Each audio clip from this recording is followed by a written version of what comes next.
welcome to the Bougie Fujoshi channel. For those who know me, hello again, and for those who don't, I hope you stick around because today we are talking about my July manga haul. We have a lot to cover here today, class, so let's just go ahead and get into it. Hitting the ground running this month with Boys Run the Riot Volume 2 by Keito Gaku Sensei. The Boys Run the Riot fashion brand is still on the come up right now, so it's all about getting that publicity. The famous YouTuber in this story, Wing, and Ryo's co-worker, Mizuki, both have big roles to play in this volume. I have a feeling we'll get to see more of them in the future, but I won't lie, the ending of this second volume had me stressed, so I can't wait for the next one. Next we have Kamome Shirahama Sensei's Witch Hat Atelier Volume 3. I mentioned a while back that Volume 3 was always out of stock, but as you can see, I have finally got my hands on it. So during July, I was able to read both Volume 3 and the Volume 4 that I had on standby. And would you just look at this cover? Ugh. Beautiful. I also recently found out that there's a spin-off manga for this series, and I really hope that Kodansha is considering giving it a print version in English because I know I love to see it. Star-Crossed Volume 2 by Junko Sensei. Azusa and Chika are still trying to figure out this whole body switcheroo business, and honestly, I am too. Taking some extra countermeasures in attempt to make things easier only makes it messier. But those are the best stories, class. Junko Sensei never fails to keep me rolling with this series, so I honestly can't wait for the next one. Secretly, I've been suffering about being sexless by Togame Sensei. This autobiographical manga is about Togame here on the cover, who, like the title suggests, has been suffering about being sexless in her relationship. This was an interesting one-shot, and I've had my eye on it for a while, but I'm really glad that I've had the chance to pick it up and read it because it had me hollering the entire time. Next up is Cocoon and Twine Volume 1 by Yuriko Hara Sensei. The girls of Hoshimiya Academy treasure their long, luxurious locks. Reason being that it's a time-honored tradition for them to cut their hair and use it to custom make a uniform for one of their juniors. Yes, class, you heard me correctly. They are using their hair to make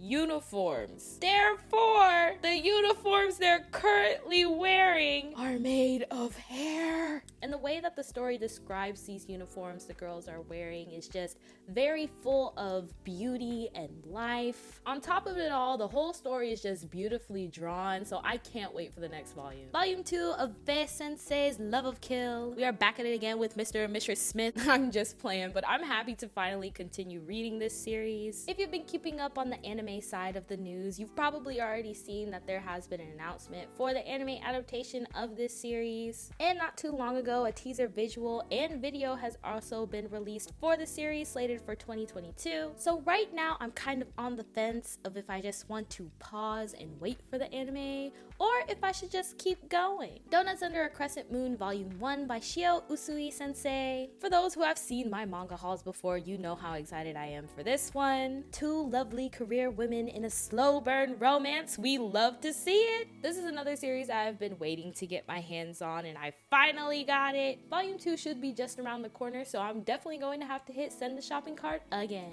Next we have The Girl from the Other Side Volume 1 by Nagabe Sensei. Someone had recommended I try this series a while back, and it's taken me so long since it's always been out of stock, but here we are now. As the cover is kind of suggesting here, this story follows a young girl and her demonic guardian. I wasn't ready for the twist behind how these two ended up crossing paths, so I'm looking forward to eventually seeing how it unfolds. This series is 11 volumes long, so I've got 10 more to go, but the first volume was very promising. Kata Konoyama Sensei's Love Me For Who I Am Volume 2. I came across this title by chance a couple months ago, and I'm continuing it now. We're starting to get some more backstory from the other characters and also see some ships leaving the dock, so I love to see it. I know Volume 3 is already out, so I'll have to get on that soon. Next we have another second volume of Even Though We're Adults by Takako Shimura Sensei. After reading this volume, I'm really wondering how these relationships are going to pan out by the end of this story, because at this point I could honestly see everyone going their separate ways, but there's still a long ways to go, so we'll see. The long-awaited Umibe No Etranger Seaside Stranger by Ki Kana Sensei has finally arrived. Seven Seas continues to show just how tightly secure their bag truly is. For the OGs out there with the rent-a translation of Stranger by the Beach, we have finally gotten an English print for this series. Funimation also started streaming both the sub and the dub of the film adaptation this past month.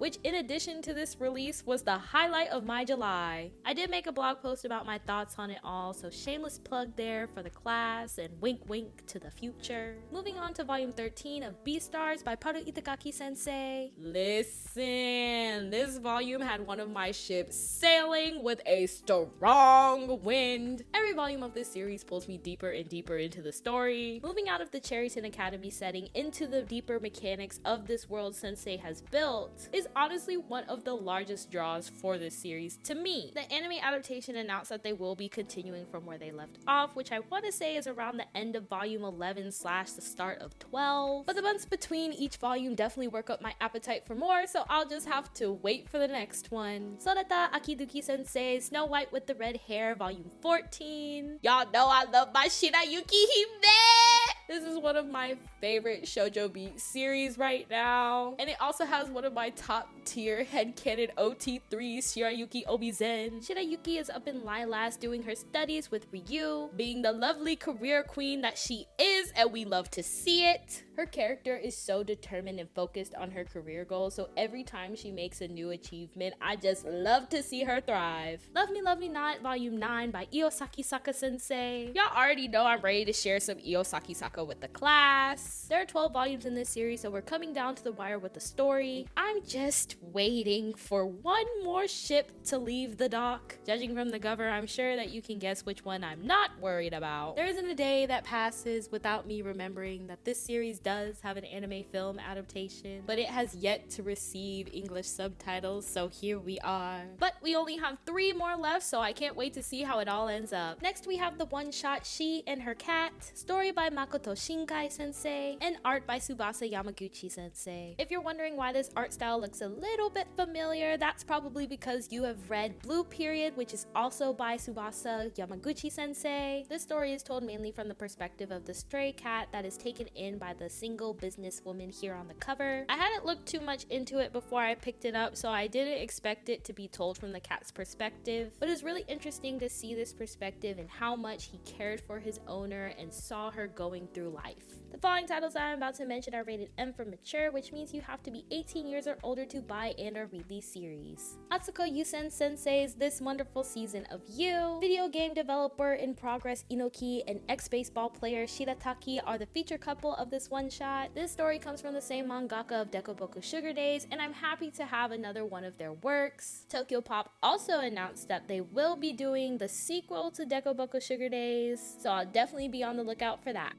Fangs Volume 1 by Billy Bari Sensei. I don't naturally gravitate towards vampire stories, so I wanted to give this one a try. Fangs is the name of the organization of vampires in this story, with En and Ichi as the feature couple. First of all of these characters in here are styling. I'm really enjoying this series so far, and we're introduced to a lot of different characters in this first volume, so I hope that they stay entwined throughout the story, because the whole lot of them was an absolute riot. The last title in my July manga haul is Volumes 1, 2, and 3 of Cast Heaven by Chise Ogawa Sensei. I actually heard of this series from one of Takuto's videos, and when Books A Million was doing their buy 2 get 1 free sale, I took it as a sign to hit send to shopping cart. This series is wild. I've only read one other work by Chise Ogawa Sensei so far, and that would be Red Theater. I read this on the BL web service Futakiya, and based off of that story, I should have known. But nonetheless, I was happy to pick up another one of their works. With the way that volume 3 ended, I need to just go ahead and get the rest because I need to see how this ends up. So that's